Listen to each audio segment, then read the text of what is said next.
monde, il me fait plaisir d'accueillir Hélène David, qui a été professeure à l'Université de Montréal, qui a été vice-rectrice et qui est ministre de l'Éducation et de l'Enseignement supérieur. Nous sommes ravis qu'elle soit parmi nous ce matin pour venir dire quelques mots. Je lui cède la parole. Merci encore, Hélène.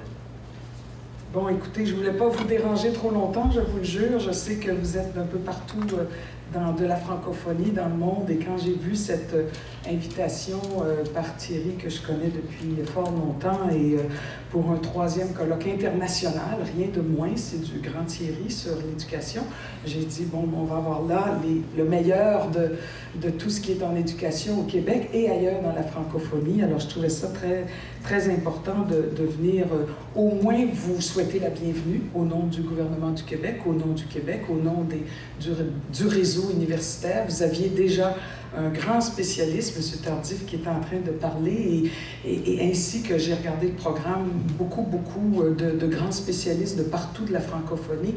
Alors, c'est pour vous dire à quel point au Québec, l'enseignement supérieur est important, à quel point l'enseignement supérieur au Québec est un petit peu en société distincte du reste de la francophonie. Pour avoir fait beaucoup de relations internationales, je sais à quel point notre système d'enseignement supérieur est atypique par rapport au système européen, au système anglo-saxon. Nous avons ce qu'on appelle les cégeps, le niveau collégial qui est pré-universitaire, mais après le secondaire. Il n'y a pas d'équivalent ailleurs vraiment dans le monde. Alors, on va parler beaucoup ici de formation des enseignants, mais la formation des enseignants, il y a au moins ça de commun avec tous les pays. Je pense que ça se fait au niveau universitaire. C'est une formation qui est très importante, qui est rigoureuse et qui s'est énormément modifiée au fil des temps. Je sais parce que Thierry, je connais sa passion pour le numérique et il y a eu tous les honneurs et toutes les chaires en ce sens pour étudier la question, mais le numérique est absolument incontournable. C'est une priorité gouvernementale, mais c'est une priorité aussi des universités pour bien former les enseignants qui, eux, après, vont s'en aller auprès des enfants. Quand je regardais votre programme, je me disais, il y a quand même je ne vais pas vous envoyer vers tel ou tel colloque, mais il y a vraiment des colloques qui sont d'actualité mondiale, je dirais, en éducation. Alors, quand j'ai vu le premier, une approche culturelle de l'enseignement, alors moi qui suis en ce moment et pour un certain temps en remplacement du ministre de la Culture, mais qui était à la Culture jusqu'à il y a 2 mois et qui suit maintenant l'enseignement supérieur, je n'ai fait que ça, prôner l'importance d'une formation à la culture et à travers la culture et les arts, prôner cette formation à l'enseignement préscolaire, primaire, secondaire.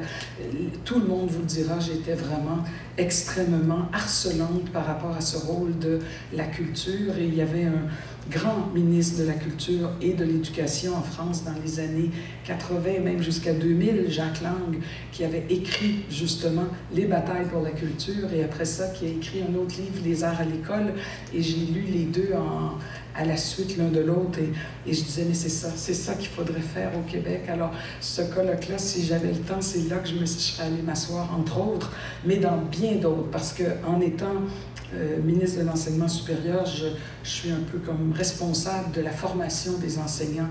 Et s'il y a quelque chose avec les doyens, que j'ai beaucoup fréquenté des sciences de l'éducation, je ne sais pas s'il y en a ici dans la salle, mais on a beaucoup, j'ai été très sensibilisée à la question de cette formation-là. Il y a beaucoup de débats au Québec sur, entre autres, l'apprentissage du français, bien écrit, bien parlé, les tests de français, les conditions, le contingentement des programmes. On en reparlera, si vous voulez, s'il y a des doyens, des vice-doyens, des chercheurs intéressés à ça. Moi, ça me ferait un grand plaisir que vous m'invitiez québécois là, à parler de ça parce qu'on a des grands enjeux là-dessus et je suis avant tout très, très, très admirative de ce qui se fait avec les jeunes enseignants, de la situation dans laquelle on les place souvent de façon extrêmement radicale, j'oserais dire brutale. Ils ont des stages et tout ça, mais quand ils arrivent, ils sont suppléants dans des classes où les 3/4 des gens ont un diagnostic, ont un plan d'intervention, les enfants, il y a vraiment de tout. J'étais retrouvée dans une classe pendant une demi-heure la semaine dernière avec une toute jeune enseignante, suppléante, enfin, tout le chemin de Damas qu'il faut parcourir avant de devenir titulaire, etc. Je les trouve absolument exceptionnels. Alors, on ne peut pas se permettre d'en perdre un, puis on ne peut pas se permettre de les décourager. Et puis, il faut vraiment les accompagner. Et il y a beaucoup de colloques comme ça, l'insertion professionnelle des jeunes enseignants en lien avec leur savoir. Ça, c'est intéressant parce qu'on s'intéresse en lien avec la qualité de supervision et tout ça. Mais est-ce que ce que vous leur enseignez, c'est ça, après ça, qui leur est utile? Mais ça, c'est la question de tout enseignant universitaire. À quoi ça sert d'enseigner? Et Dieu sait que j'en ai fait de l'enseignement. Et puis si après ça, ils arrivent, et je ne veux pas une adéquation formation-emploi, là, c'est le mot à la mode partout sur la planète, là, on va faire exactement ce que le marché du travail nous demande. Mais qu'est-ce que ça demande d'être enseignant? Ça demande tellement de choses, tellement de savoir-être, de savoir-vivre, de bien-être. Il y a même un colloque où vous parlez bien-être. Écoutez, la psychologue que je suis, j'ai trouvé ça extraordinaire. Alors, il y a même un autre qui s'appelle « Superviser un stagiaire ». Le rôle de l'affect dans la supervision des petits groupes. Quel formidable titre! Parce que c'est pas rien, l'affect dans un petit groupe, quand les jeunes arrivent et qui sont dans toutes sortes d'états et vivent toutes sortes de choses. Un autre sur l'éthique, les éthiques enseignantes. J'ai trouvé que c'était extrêmement important quand on parle de conviction religieuse, de confidentialité, etc.